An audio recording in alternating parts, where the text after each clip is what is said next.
Pascal, good morning. How are you? Good morning, Peter. I'm great. Thank you for having me and having us today. You're welcome, very welcome. And Matt, nice to meet you for the first time. How are you doing? Very well, thanks, Peter. Nice to meet you too. Very good to be here. So, my audience have been introduced to Pascal before. They are aware he is the chief honcho over at Ledger, but they haven't met you before. Do you want to just introduce yourself and explain why you're joining us today? Yeah, sure, Peter. So I'm Matt Johnson. I joined Ledger early January. I am the Chief Information Security Officer. Now, my background is I started in policing. So I used to actually be a policeman with the Australian Federal Police. You can hear the accent. I'm actually an Australian, but I've been living internationally and abroad for more than the last 20 years. So most recently, my other roles, including Group CSO, Group CISO for some fairly large financial organisations. So very pleased to be here and pleased to have joined Ledger at these in this challenging time. Yeah, so you joined Ledger after an incident that we're all aware of. We've discussed before. Pascal was came onto the show, discussed that before. I guess the first question is for me is in joining and being aware of what happened. How did you approach the role? What specifically have you been looking at with regards to Ledger? And obviously, you're there to improve the security of Ledger and customer data. How have you approached this? Yeah, sure. So, what was aware, and it obviously all dropped just prior to my joining. So, I very much had to hit the ground running. Tackled and approached this as I've done for a number of other organisations where we've been involved in incidents. So, first of all, going back to the bare basics about what is the data that we hold, why do we hold it, what do we need to do, what are the internal process flows, and basically driving right underneath the bonnet there to go, do we actually need to hold and retain this? Do we actually need to be passing that as part of shipping, fulfillment, warranty purposes? Does that really need to be required there? And then basically stripping and paring that all the way back to go, what is the absolute minimum we need to hold? What's the shortest period of time that we can do?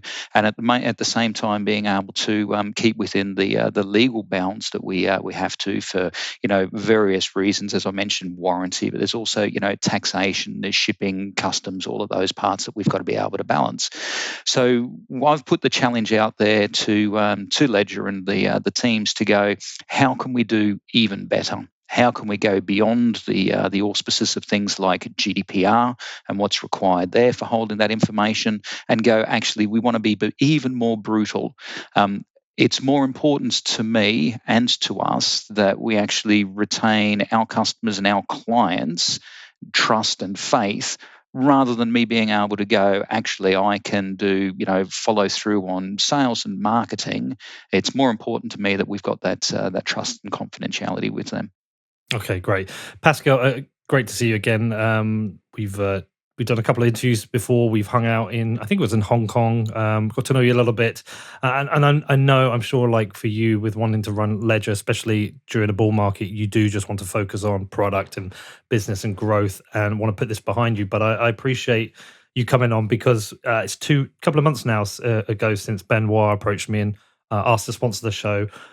Which I did have to consider, strongly, but I did speak to some people, and the consensus was from those that I trust that despite what happened, it's actually very important for the security of the industry that we have a robust and competitive marketplace for hardware devices. I guess you have an opinion on that as well. I will second exactly what you just said. I think security is paramount for this industry in general. Hardware security is the best way to do security for this industry, and I think it's important that Ledger and all the others actually compete in this market to bring the best products to the end users that then will make the decision on whether they want to use Ledger products or not. But I think because the security of the private key is such an important issue for this industry, and the endpoint security is the weakness of every blockchain. I think we all need to work very hard to increase the security barrier, and we've seen in the past has to do with the device, and I think Ledger is doing a great job at this, but it also has to do with everything around, and this is why Matt joined, because security is not just the device, it's not just the hardware security, it's everything else that we can put around our customers to make sure that their experience is ever more secure. Okay. Well, like as I say, I had to consider the sponsorship carefully. One of the conditions of working with you was that we can have this direct relationship, that I can speak to you directly, that I can build this bridge between questions people have regarding Ledger and the community. And you've given me that, so I appreciate that. Just so people know, Pascal has pretty much said I can speak to him whenever I like and bring to him any idea. So I think that's important. I think building that bridge is super important. So I appreciate that. So I do have questions. I did put out an AMA onto Twitter to ask to allow people to ask the questions. I won't ask all of them because some of them were a bit pointless, but I have collected them up. I just think not everyone will have heard the previous interview. Should we just do a reminder of what actually happened? I don't know if you want to handle that, Matt, if you're fully up to speed, or that's something Pascal will handle. So look, there are two very distinct elements here that we need to look at. So first and foremost, there was an issue with some third-party development, and an API key was left available and accessible in a location that it shouldn't have been. And that API key enabled malicious individuals to obtain some records from us, and we received a mail in July notifying us, making us aware that that was there. The same day that we received that email, that was fixed. That was all done. So a couple of days we looked into that, and we notified the French Data Protection Authority, and then ran some forensic analysis.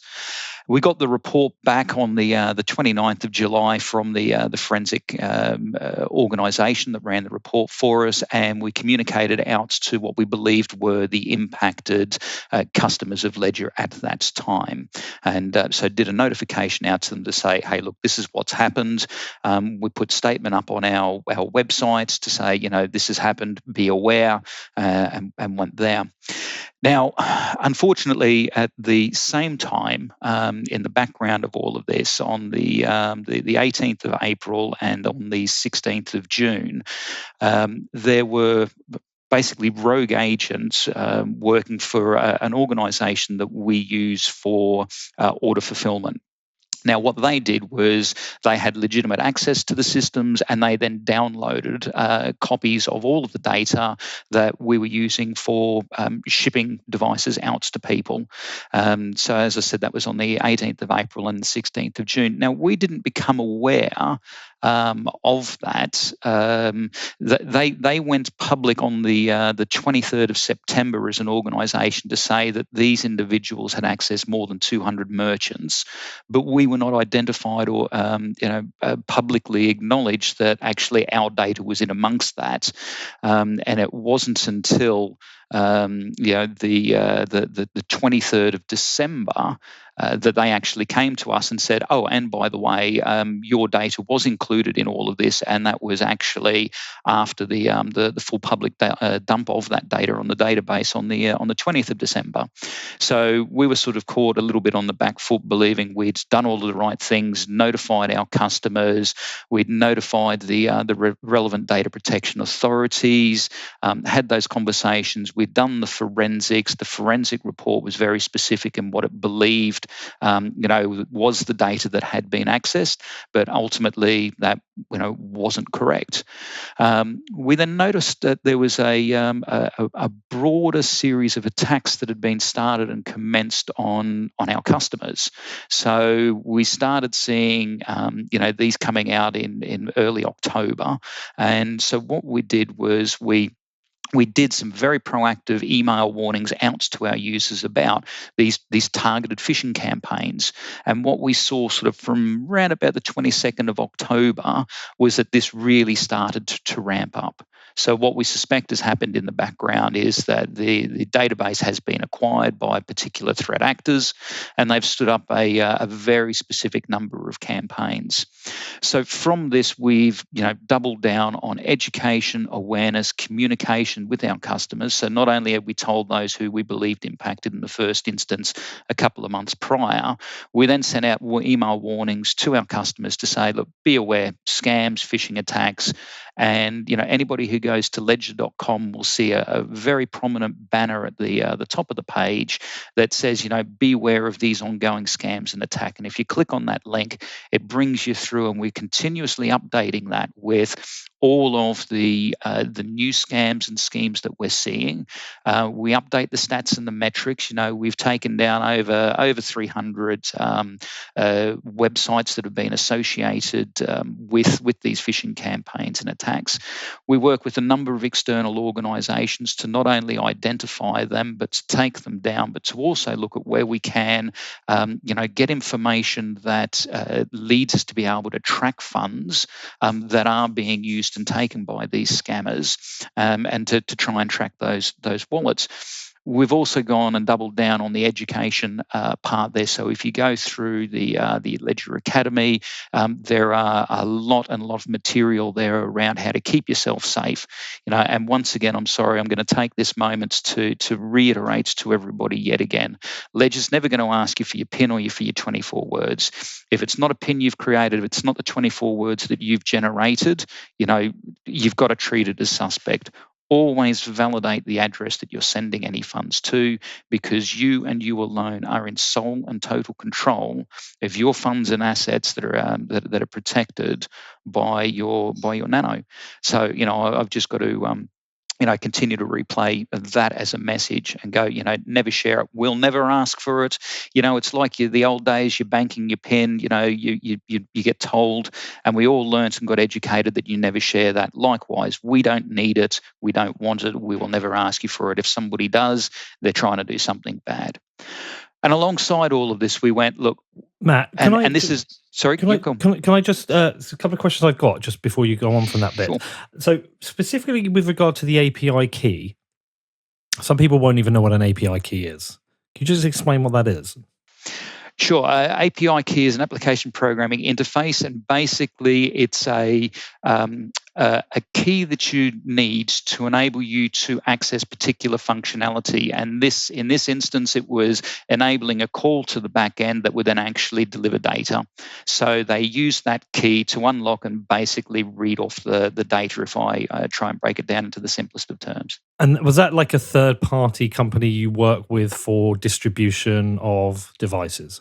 No, so sorry. There are two things here. One was a third-party organisation that we were using to assist in development, and it was through one of theirs. But to be very, very clear, they were working for Ledger on doing the development work. That the individual left the key that was exposed.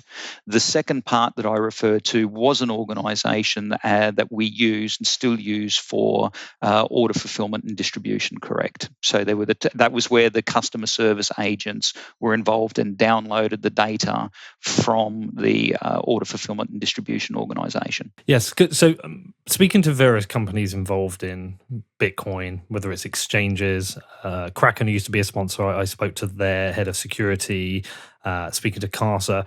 One of the things that they have to do is have very kind of robust internal procedures for protecting against rogue staff or staff even being exploited through social attacks, etc., etc.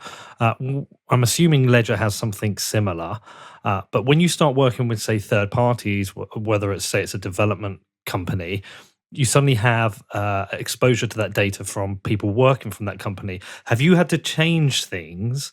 So in future, when you're working with companies like that, somebody can't just make an API call and take a copy of your data. How does that work now? Yeah, Peter. So I mean, absolutely, and this is something that once again, since I've come on board and we've completely relooked at the data and potential for exposure from data.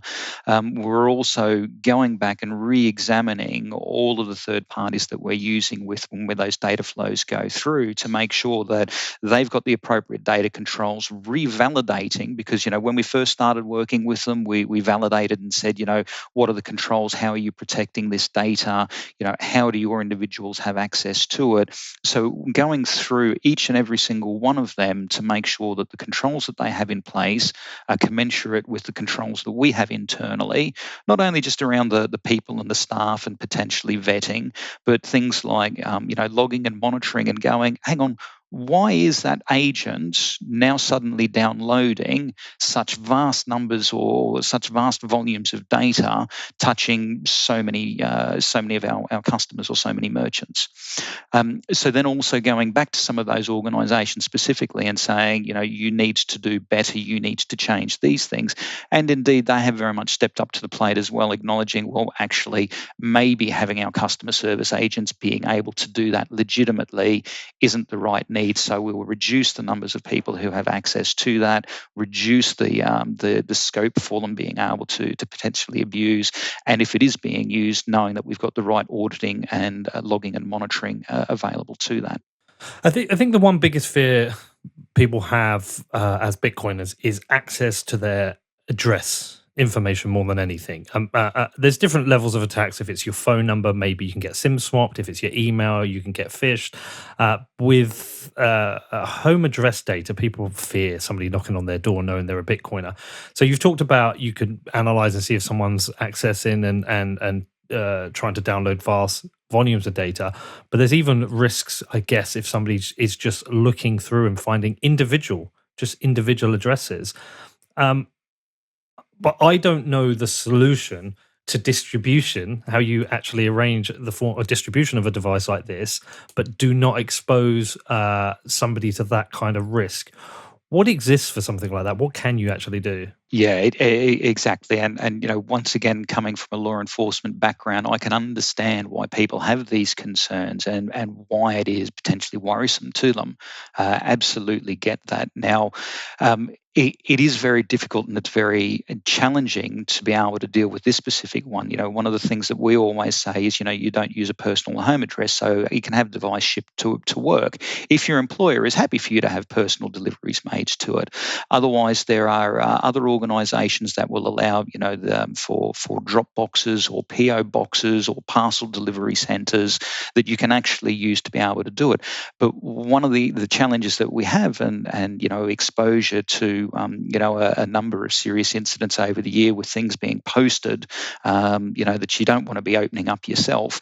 That some regions, some countries, they don't like having these postal drop boxes anymore. So it makes it very, very difficult in being able to ship these, because you still need, at the end of the day, a physical shipping address, which is what most of us use would be the home address. So it is a very, very challenging problem for us.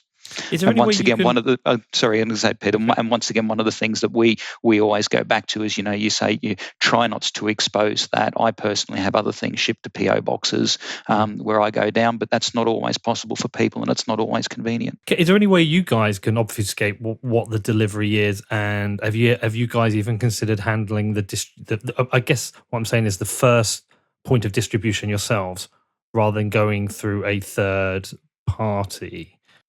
Right. Okay. So on the obfuscation of the data, I mean, that is very much something that we are doing as part of all of that data review and process and what's being held. But at the end of the day, there still needs to be something that goes through to a dispatch organisation to be able to take it off and put a label on it to print off and say that's the address that needs to be shipped to. But we're again looking at the minimisation, that once that's done, can we actually remove all of that and hold it back to obfuscated, records? That then, if we needs to look at things like returns, warranty, chargebacks, that we can actually still do all of those things. Okay, so that takes. Sorry, actually, I interrupted you. Were you about to? Yeah. So what I was talking through was with the actual timeline of the incident. One of the other comments was around not only just what happened, the exposure of the data via those mechanisms, the notifications out to the customers, but when we became aware of this ramp up of attacks, one of the other things we did was we doubled down. Now, something that's important to me is, not just the safety and security of Ledger and Ledger as a device, but to all of the Bitcoiners and for everybody else coming out into crypto or alternative payments market, is that they need to understand that the ecosystem is safe and secure. So what I did, after talking with Pascal and the rest of the organisation, was we raised what we call the phishing bounty. So we put a sum in there of 10 bitcoins, and we said this is going to be part of our fighting fund. And I've been reaching out to other organisations to see if they're willing to also contribute towards that. And what we do with this is we've created a contact mechanism to ask people that if they have novel new information that directly leads to the identification, arrest, and prosecution of individuals, that we would then make a payment, so a reward for them coming forward for either their time and research, or coming forward for with the information to allow us, because it's not just about protecting not only our customers, but for me it's also about making sure that the ecosystem in which we play is seen as being safe and secure and trustworthy, not the wild, wild west where scammers abound and anything and everything can happen. So really looking at trying to be able to do with that, and that's why we're also going, working with law enforcement, working with all of these other external organisations on doing the tracking, tracing, shutdown of websites, removal of the abilities of the scammers to do this. But as fast as we do that, we're seeing more stuff standing up, and it is we are very attractive targets within this space. And Peter, I just want to say one thing, which is everything that Matt just explained is all documented online, has been documented online for a long time, and we've published actually many things, whether it's on our website or on YouTube. Matt actually did several interviews going into detail of everything that we just described in a few minutes. And I often hear the comment, or I often read the comment on Twitter that Ledger is trying to hide, we're trying to sort of shy away from the problem, that we're not telling the truth. I think we are trying to be as open and transparent as we can, publishing everything as soon as we have it, trying to communicate with our users as soon as we can, and giving them all the information that we have at the time that we give the information. And everything that Matt explained is well documented online. And so when I read people to say that Ledger only sent one email a few months ago, actually that's not true. We've done a lot, and we'll continue in doing a lot, in the sense that we understand that this problem is not going to go away just like that, and that we need to do a lot of work to make it right. With everything that Matt said, around looking for the guys who did that and the hackers, and to prosecute them. I think this is very important to us, and probably if we get there, that will be an important day for Ledger and the community. Have you made any progress with identifying who the hackers are and prosecuting? Is there anything you can talk about with that? Yeah, I can talk about it to say, yes, we have made some very, very good progress, and we're actually working with law enforcement across a number of jurisdictions to following that up. Obviously, the challenges that we're facing aren't new. This is something that every industry faces, and it's a well-known thing globally. So it means given the distributed nature of some of these organisations and individuals and infrastructure, and it means that we've got to work with multiple parties, which makes it all the more complex. But the longer it's going on, the greater the thing is that we're seeing the coordination and communication between them. I don't really want to go any further than that, because obviously this is still very much in progress, and I don't want to tip our hand on it. But other than to say, we've had some fantastic information sent into us that's been very, very helpful, and also we've been following down a number of leads, and will continue to do so. But Matt, were you new to Bitcoin when you were recruited by Ledger? Had you had any previous experience? Very, very minimal. I've got a very good friend of mine who's been into it for years, and when I joined, he sent me this fantastic little graph. Price of Bitcoin when I first talked to Matt about it, and this was back in 2015. Price of Bitcoin when Matt finally joins Ledger.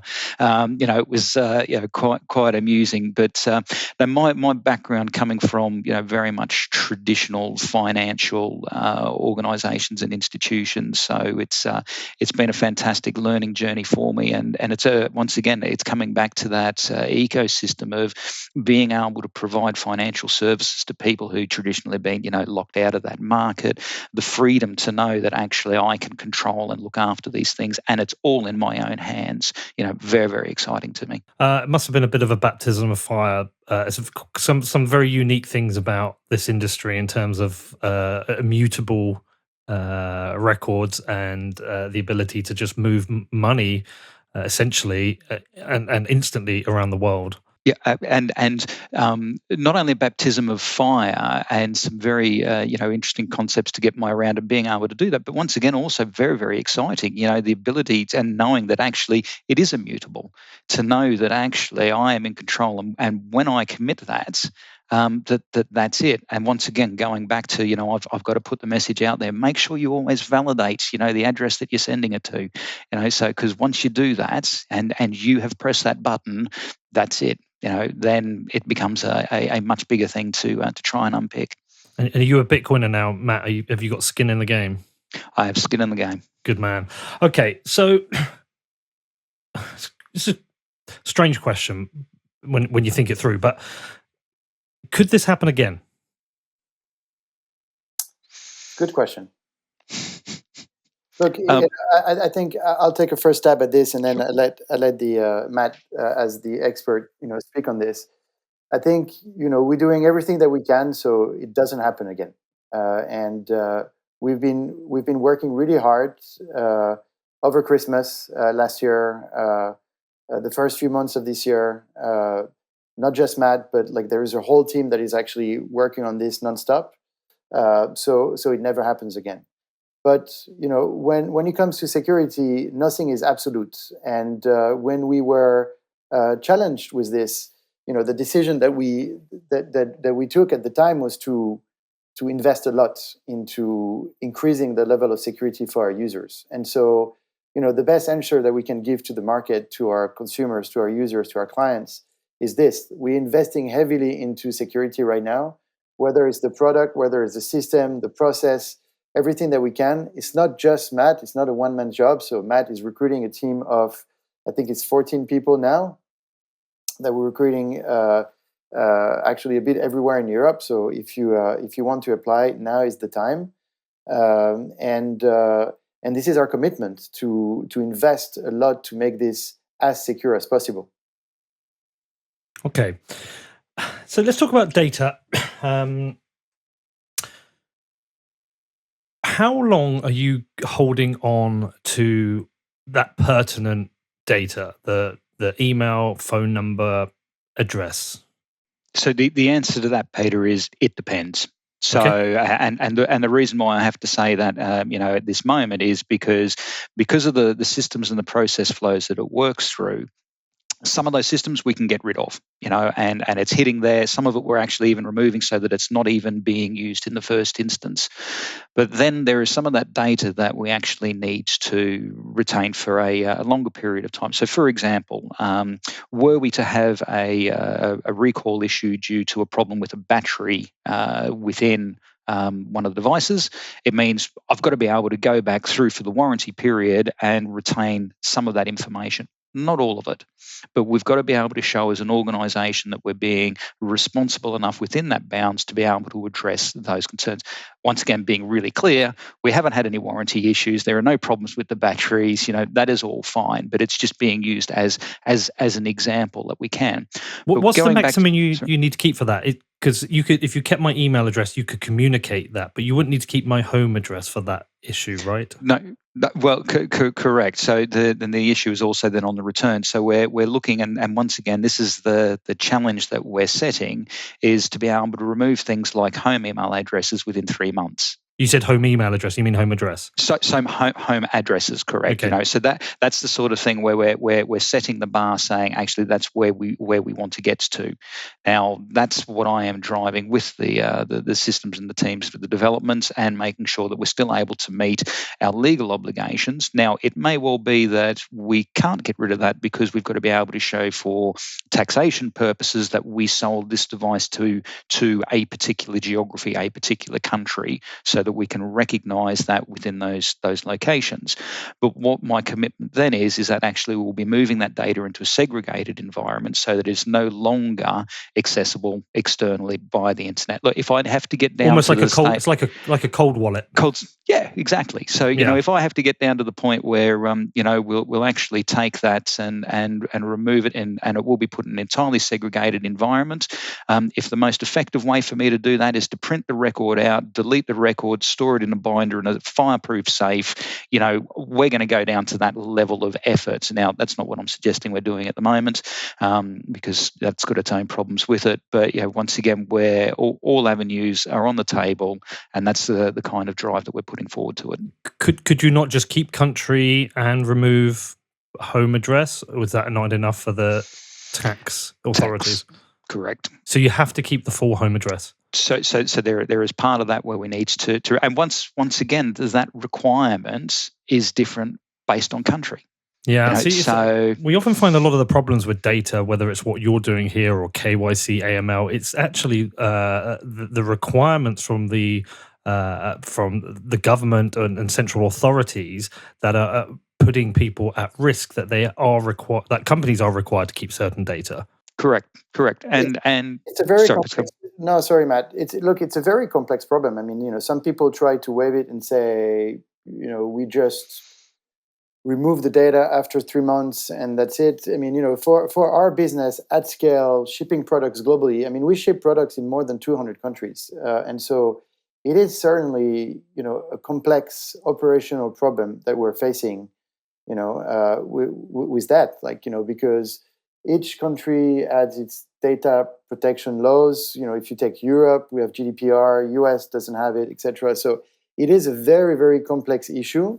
And if you want to run a business at scale legally, you need to take those issues very seriously and go almost like sort of state by state or country by country to understand, what are your legal obligations, etc. And so this is why, we didn't come back to the market, overnight saying, with a very, very simple answer, because honestly, the answer that I would like to give all of our customers is we actually don't really need your data. So if it was just me, once we ship you the products and we make sure that you can return it, etc., we'll just trash it because we don't need it, actually. It's not data that we need. It's not data that we want. And so the only reason why we're doing all of this and why it sounds complex is because we have these legal obligations everywhere in the world. Is it legal obligations from the countries themselves, or are these French authority obligations specifically? They're both, actually. French authorities have some obligations. When you ship, if we take away the data problem for 2 seconds, like typically when you ship to the US, you ship in more than one state, and so you have tax obligations in all states that you ship the products to. Right. This is actually a complex problem, and so you have the same problem with sort of data everywhere. So there is no the only point that I'm making is there is no silver bullet here or super simple answer, because our answer otherwise would be we don't need the data and we're deleting it. What about if I want my data removed? Do you have a way for me to contact you and say, look, I just want all my records removed, and are you allowed to do that? Correct. We do have the way, and once again, within the rights of the relevant legislation, if people contact through our customer service and say, and we've had a number of people do this, saying please delete all of our data. That once again, outside of that time frame and within the bounds, absolutely we do that and we remove those records. And what I am trying to do as part of the data work is actually be proactive about that and go, if we don't still need to hold it, get rid of it, because the smaller the footprint that I've got, the less that I have got to worry about. But this, once again, is just that challenge on being able to make sure that we can meet and discharge our obligations as a complex business operating around the world, and balance that with the rights of the individuals. But I would always go smallest amount of data possible works in my favor, and that's what I want. Okay, I guess rebuilding trust has been one of the big focal points for you guys. That's it's what happened was unfortunate, and I understand the frustration of some people, especially if they're on the database. I wasn't actually on it. for whatever reason, but I am a Ledger customer. I bought my first 2 Nano S's back in 2017. I'm still using one of those today. I've always been a fan of the product, but trust was an issue. So I guess you've had a big focus therefore in rebuilding trust through the things that you've said to me now, and the things you're doing. My expectation that this is this will be something that will just continue. Yeah, but Peter, just one thing. So for you, typically you or myself, people have asked me like, so why don't you put your information online? If it's so easy for Ledger to lose it.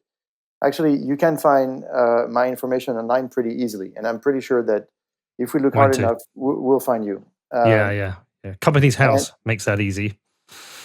And so I think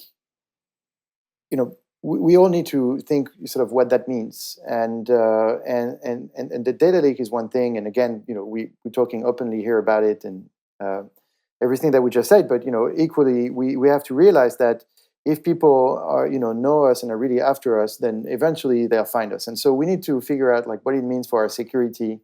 And to what Matt was saying, where suddenly now we have ownership of the coins, and so what is the security that we put around us then to make sure that these coins stay safe? And I think you did just after the incident, yourself and a few other people did a very interesting sort of podcast around sort of personal security and how do you handle your privacy and your coins. And I think what I suggest is we all need to do some hard work, in order to understand what security means. And there is a lot of education. So we've made available, a lot of documents around education around security. I think there are other pieces that exist online that are very good to read. But I think we need to understand also that there is a shift between the Web 2 and what we knew was security, where you trust your bank and basically your bank is in charge of your security, to suddenly you're in charge of your assets. I mean, it's as if all of us had now gold bars at home, and so it means something else in terms of security, and we need to worry about that. It's not just yes. When we open an app, we always we click on every yes button without really looking at what we click. I think the security has completely changed, where we need to be very careful. So when you set up your Ledger and or any other devices, you need to take the time. You need to be in a quiet room. This is not something that you do with the children playing in the back. You need to be very focused. You need to read very carefully everything that is written. You need to do your own research, etc. So there is some form of that we all need to do, I think. Yeah, it's a really good point. Somebody only the other week posted my home address on Twitter. Somebody who doesn't like me or my show or for whatever reason, another one of these angry haters. But they were able to find that data because if you really search for someone like myself, it's not that difficult to find. So I've had to change things. I had to just set my security up, thinking that someone could come to my house any day with a weapon and threaten me for my Bitcoin. So you can't access my Bitcoin in my home. Like, I've been very clear about that. There just isn't the devices here. And I talk about multi-sig, which I'll talk about with you soon. But I think multi-sig solutions are good. I'm a big fan of Casa, another sponsor. I'd recommend them highly. I would recommend them if they weren't a sponsor. But I think that personal security thing is an important thing. And I also think we're going to see a lot of more people move to using pseudonyms. It's a bit too late for me now, but I think a lot more people are going to move towards using pseudonyms. But we did have someone put on Twitter earlier, well, why don't all the Ledger executives post their addresses and details online? I understand the point he's making, but I just that's not a solution. That doesn't fix anything. That just adds to the problem. So I tend to ignore stuff like that. One thing I will raise though is that a few times, and we talked about this last time, people said, are you going to compensate people? And I thought about that for a while, and I covered it with you previously. But I ran the maths, and even if you were to compensate everyone like $100, that would actually probably bankrupt Ledger because of the scale and the numbers. So I never felt like compensation was something that would scale for the business or really achieve anything. It's not like you can pay for everyone to move house or such and such. But one thing I did think would be a good thing, and I will raise it, is that I think it would be good for Ledger to be supporting and making contributions towards open source development, especially in the privacy area. How much time or consideration have you given to that? And sorry, I pressure everyone on this. I did it to Brian Armstrong at Coinbase. I did it to the Winklevoss. I like doing it on the podcast because it puts somebody in a bit of a spot. But how do you feel about doing that? I think we discussed it last time also. So this is probably the second time that we discussed this. I think we are, at Ledger, what we are trying to do is we're trying to sort of enhance the ecosystem security.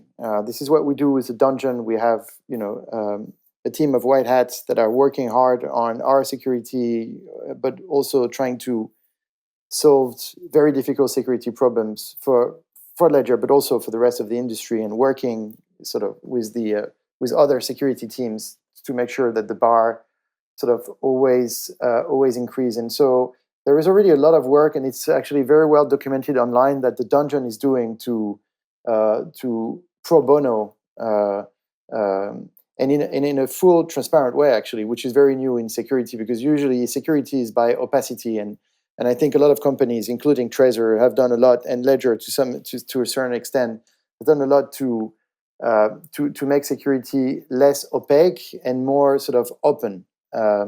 And I think we're all going in the same direction. And so there is already a part of Ledger that is giving a lot, sort of for free to the industry and the community, to make sure that security ever increases. I think this question is probably the next show and the next interview with Ian Rogers, because I think to that question, Ian has a lot to say, and he's working on a lot of things right now, and so it's probably a good question for him. But in general, the Ledger wants to be a good player in the space and make sure that everyone is more secure in the future. I'm going to text Ian. I'm going to text Ian now and pressure him. Well, listen, look, with Bitcoin at, what is it now, $64,000, it's fucking ridiculous. And heading towards 100,000, and we're at $1 trillion market cap, probably going to 10 trillion at some point. I still think one of the most important things we support is the devs, the open source devs working on this. So I'm gonna text Ian and suggest some ideas to him. But I appreciate you being open on that, Pascal. Okay, another thing that's Peter, one more thing. The reason why you should really reach out to Ian is because we're working on this, sort of open platform strategy as we speak. And so, for us to build developers community around Ledger has been important in the past and will be critical for our future. So this is definitely a strong topic for us. It's just that I don't want to steal Ian's thunder because he's the one working on it. All right. Well, Ian's great anyway. Me and him speak regularly, and I think he's a great addition to the team. So I will speak to him. Okay. The next thing that comes up, this is moving on from the hack, just another question, and this comes up a lot, and I think it's a fair question. What are your thoughts with regards to open sourcing the code? What have you? Because you're not open source at the moment. Some people are. Is there any reason that you're not? Is there any plans to open source the code? So Ledger right now is partially open source, not totally open source. The reason why we're not totally open source has to do with our chip manufacturer, because we have some obligations towards their code, I guess. So it has nothing to do really with the Ledger operating system that could be completely open source, and it has more to do with the sort of hardware security and the chip manufacturer that we work with, STMicroelectronics. So it's I think for us there is a bit of a mood discussion between open source and not open source, because the question is what is the most secure. And right now I think Ledger has demonstrated a high level of security with our device. We actually are the only certified device in the market, and that's worth noting. And so yeah, I mean, maybe there will be one day where Ledger will be 100% open source, and but that day will only happen if we're allowed by the third-party vendor that we work with, and that the device is as secure as. So for me, it's more of a is it secure versus is it open source completely or not? Okay. But here it's a bit of a religious debate. Some people would be, some people would say, "Oh my God, like this is so bad. Like it needs to be fully open source in order to be true." Well, we disagree, and it's okay sometimes to disagree. Yeah. Okay. Another question that came up, which is something it's out of my depth on, but your random number generator, how do you verify it's actually random? That's actually a particular component that is subject to specific certification.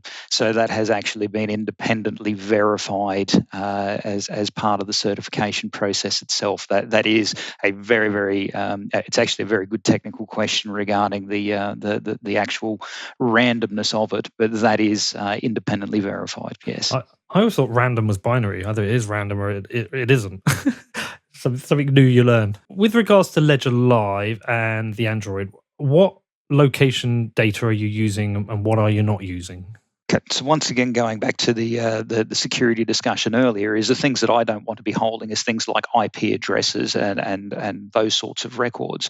However, for localization, where we're able to see that a particular device is set to a geo country that's actually been set in the device, we will then use that for the localization for the representation of it. What about coin control? Is that coming? That's something I learned about recently. I made a show with Shinobi and I didn't realize what coin control was, and I've learned about it recently. Is there any plans to offer that? Coin control, I think, is already operational in our experimental mode.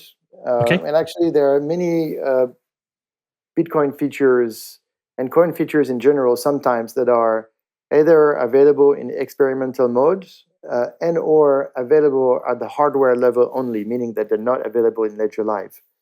And so we try to be we try to cater for two categories of users: the super advanced users, and also the new users that are coming into the market today.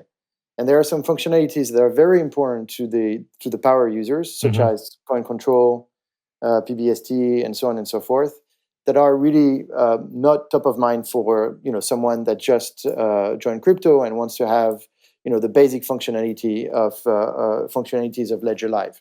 And so our strategy, but also that's a good question for Ian next time you speak with him. But what we're going to try to do is to make sure that the advanced users have what they need. This is typically why we have coin control and we have the full node capacity now.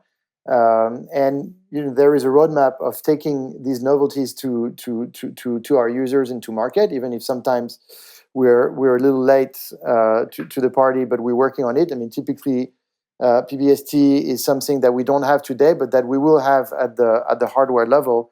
But we don't intend to bring it in Ledger Live, for example, because we think that it's too much of an advanced feature, and so for the power users, we'll make sure that they can use it if they want to, but we won't bring it to the masses because we think it's in terms of UX, it's hard to make it work for someone who doesn't really know what it is, right? So yeah, look, I appreciate that. For the two.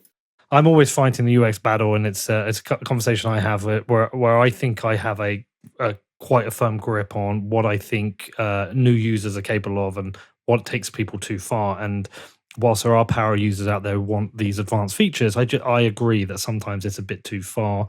I guess personally, I would almost like the power user version of Ledger Live, where I have these features available switched on. But coin control will be interesting. Okay, just a couple of questions left then.